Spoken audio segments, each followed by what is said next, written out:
I got a really cool story. So I've got a coworker. He's a young guy, got a young family, and he and I were just sitting around talking one day at lunch, and he said, "I just need a win." I'm like, "What do you mean you need a win? I know you're a Clemson fan, but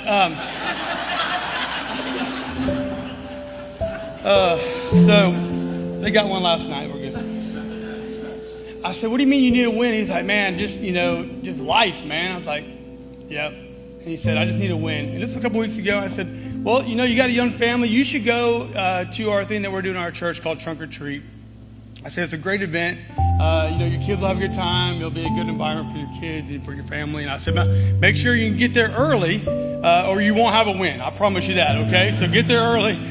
So he got here like at 5:30, and just so happened he said that he was lined up and down by Kidsway area. And so later on, he came and he talked to me. He's like, "Mike, man, what a great night. That was an awesome night." I started talking to him about all the moving parts that went into that event, and then also leading up to like the rain. We had to cancel, move things around, and kind of shift things and be flexible to make that event happen. And he's like, "Whoa, I would have never even have guessed all that kind of stuff happened." I said, "Man, the church just jumped into that thing and made that thing happen." And so later on, we were talking. I said, "So did you have a good time?" He said, "Man, we had the greatest time that night."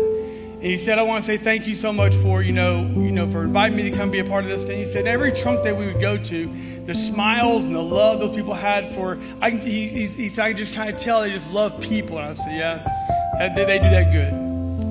And I just want to say thank you so much for being faithful to this young family who needed to win. And thank you for being flexible to make that event happen. And then another cool conversation, he's like, "We're down there by Kids Way, and we saw these little pictures of, kids down the hallway. What goes on down there?" I'm like, "Oh man, some really cool stuff." So I've had this awesome conversation with this young family, and who knows what God may do with that. But it just shows the faithfulness of the people. If we'll just kind of just set the stage and plant the seed, what God can do. And so thank you so much for your faithfulness. Thank you so much for loving people well.